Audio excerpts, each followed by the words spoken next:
خۆتان لێبێ خوێندکارانی ئازیز، هیوادارم هەموو لایەکتان باش بن. پۆلی 6 لە لاپە 45 لە بەشی سامانی ئاژەڵ.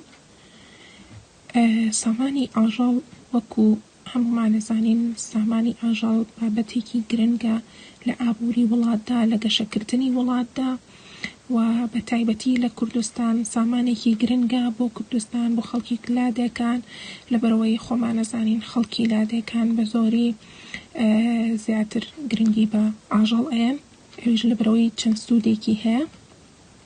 سوودەکانی هەم بۆ شیرپێدان بێ، بۆ بەروبوومەسپیەکان بێ، بۆ پێستەکەی بێ، بۆ خوری بێ، بۆ جلوبەرگ دوایی بەکاری ئەهێننەوانێ و چەنەها سوودی تر کە لەم بابەتەیە باسی ئەکەین. ئێستا بابەتەکەمان پێمانەڵە سامانی ئاژەڵ ڕۆڵێکی گرنگە لە گەشەکردنی ئابووری وڵاتدا. چونکە کەواتەمە لێرە پرسیارە بۆچی ڕۆڵێکی گرنگە لە گەشەکردنی ئابووری وڵاتدا؟ لەبەرەوەی ئەڵێن خاڵی یەکەم لایەنێکی گرنگی سامانی کوشتوکاڵیە.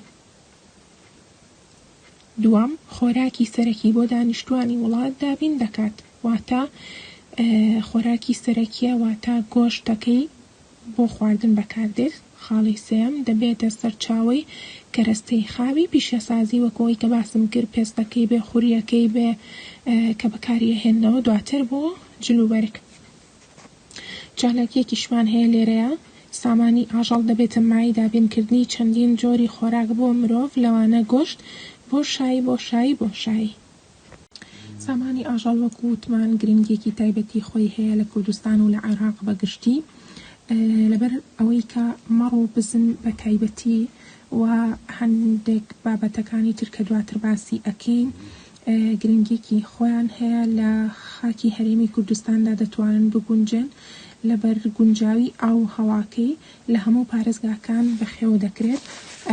هەندێک جۆری مەڕیشمان هەیە لە جۆرەکانی مەڕی عەرەبی، مەڕی کوردی، مەڕی عەواسی.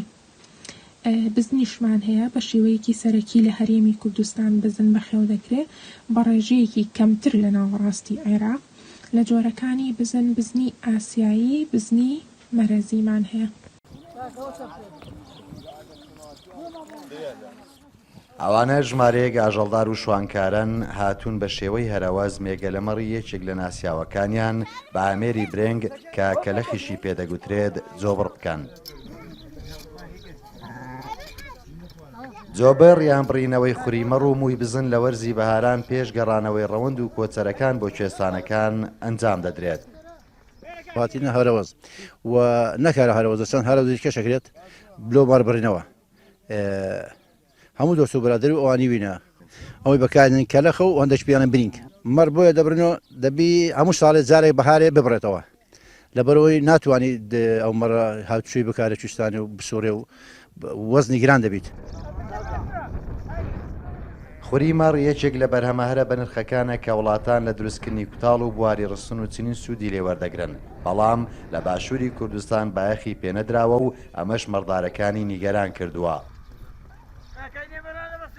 خویلەکەی دەبڕینەوە، ئێستا مەڕەکەی زۆر بڕمانە مەڕ دەبڕینەوە، بەس خویلەکەمان پارەی ناکە.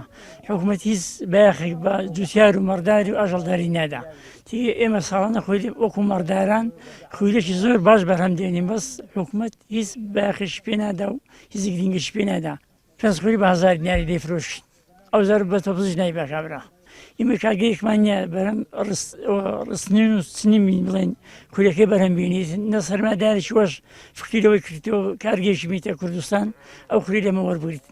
ئێمەش ناتوانین خوولەکەی هاوردەی دەرەوەکەین کە حکوومەت تشمانی وەرناگریت.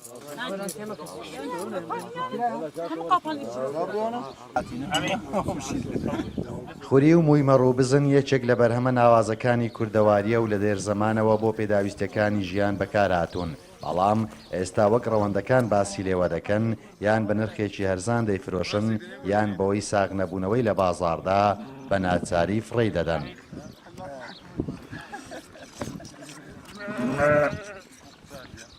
کانی تری ئاژەڵ چەند جۆرێکی تریشمان هەیە، بریتیە لە مانگا و گامێش و وڵاتی سوار و باربەر و هەروەها پەلەوەرەکانیش وەکو ماسی و هەنگ. مانگا و گامێژ لە هەموو دەفەرەکانی وڵاتدا بەخێو دەگرێت بە شێوەیەکی گشتی لە کوردستان و لە عێراقدا کە دوو جۆرمان هەیە، مانگای ئاسایی و مانگای کوردیمان هەیە و هەروەها وڵاخی سوار و باربەر لە هەموو ناوچەکانی عێراق بەخێو دەکرێت، واتە بەگشتی لە هەموو ناوچەکانە بەخێو ئەکرێن وەکو چی، وەکو حوشتر، ئەسپ و گوێدرێژ. باشە، پەلەوەر و ماسی و هەنگمان هەیە. پەلەوەر و ماسی دوو سەرچاوی گرنگی خۆراکن بۆ دانیشتوانی عێراق. لەم ماوەیەدا گرنگی بەڕاگرتنی هەنگ دراوە و لێرەدا چالاکیەک دێتە بەردەممان.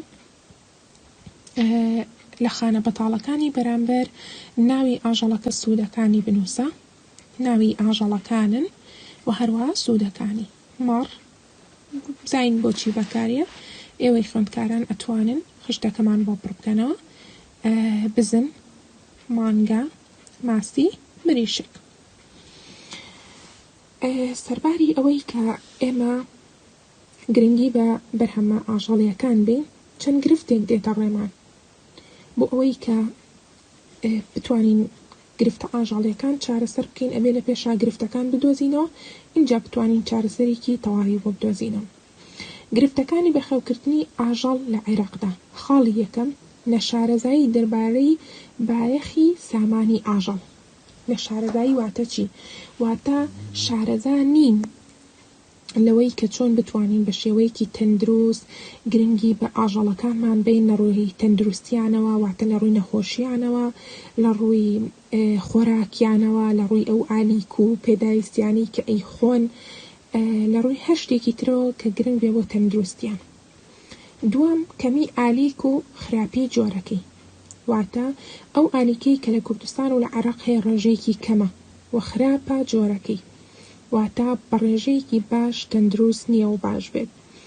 سێم، کەمی ڕادەی چاودێری تەندروستی ئاژەڵ، واتە حکوومەت بە پێی پێویست یاخود لایەنە پەیوەندیدارەکان بە پێی پێویست ناتوانن چاودێریەکی تەندروستی تەواوی ئاژەڵەکان بکەن.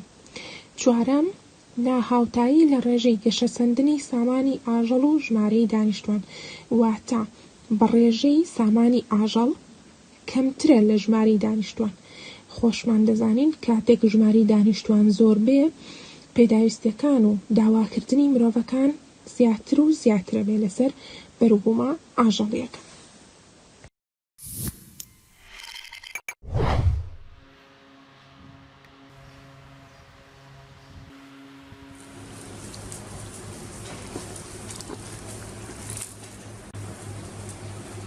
ئەم پرۆژەیە تایبەتە بە بەرهەمی گۆشت و هەشیر، هەردوو بەرهەمەکەمان هەیە. ئەم جۆرە پرۆژانە هەم بۆ ناوچەکە گرنگە و هەم بۆ ئاستی کوردستانیش گرنگە، چونکە ئێمە هیچ بەرهەمێکی سپیاییمان ناڵم نییە، کەمە بە گوێرەی ئاستی پێویست نییە. خەڵک بتوانێت لەم جۆرە پرۆژانە دروست بکات کە پێویستمان نەبێت لە دەرەوەی وڵات بتوانین ماست و پەنیر هاوردە بکەین. ئەوە ماست و پەنیرش کەیت خۆمان ئەزانین ماست و پەنیرێکی زۆر کوالیتی باش نییە.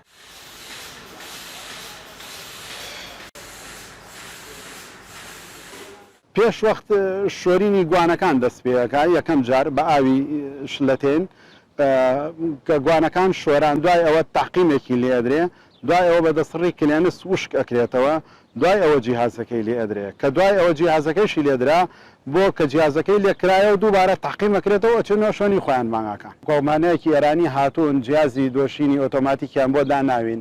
ئەم جیازە لە سەعاتێکا 100 مانگا ئەدۆشێ، یعنی لە ڕۆژێکە ئەتوانی تا 1000 مانگای پێ بدۆشیت.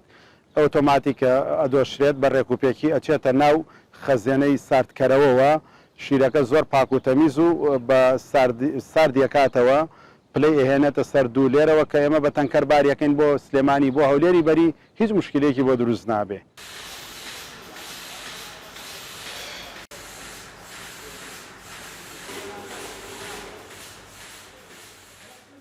ئەم شوێنە شوێنی گوێرەکەی کۆرپەیە، ئەو گوێرەکانەی کە تازە لەدایکە بن. ئێمە ئەو ڕۆژەی کە لەدایکە بن هەر ئەو ڕۆژە جیانەکەینەوە یەنە ئەم شوێنە خۆراکی دەینێ، ئەو شوێنی سەتڵە شوێنی شیریانە دەینێ، ئەوە شوێنی ئاوە. ئەم سێ شوێنە بۆ ئەوە دروستکراوە ئینفرادیە، دانەدانە ئەو وڵاخانە کە بەچکەن فێری دایک مژین ئەبن کە عادەتەی هەیە یەکتری ئەمژێت شیری یەکتری ئەخۆن بەس ئیتر کە لێرە ئابەم شێوازە جیا کرانەوە لە گەورەبوونا شیری یەکتریش ناخۆن ئەو سوودەی هەیە.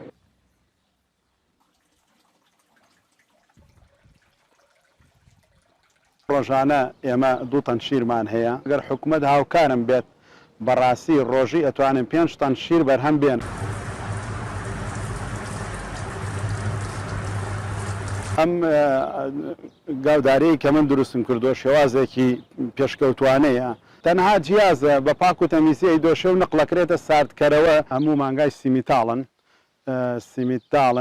سیمیتاڵەکە باشە بەڵام من هەر بە بەچکەی هێنا من لێرە کردو من بە دایکانە بەجە و ئەو هەواکەی ئێرە ڕاهاتوون زۆر لە هۆڵەشتاینەکە باشترن لەبەر ئەوەی کە لە ڕووی نەخۆشی نوشتەوە باشترە چونکە هۆڵەشتاینەکە تۆزێک ناسکترە ئەم باشترە و وەکو شیریشی شیرەکەیشی زۆر مەرغوبترە لە شیری هۆڵەشتاینەکە لەبەرەوەی ڕێژەی چۆریەکەی بەرزە بە هەر کەسێکە دەین زۆر لێمان ڕازیە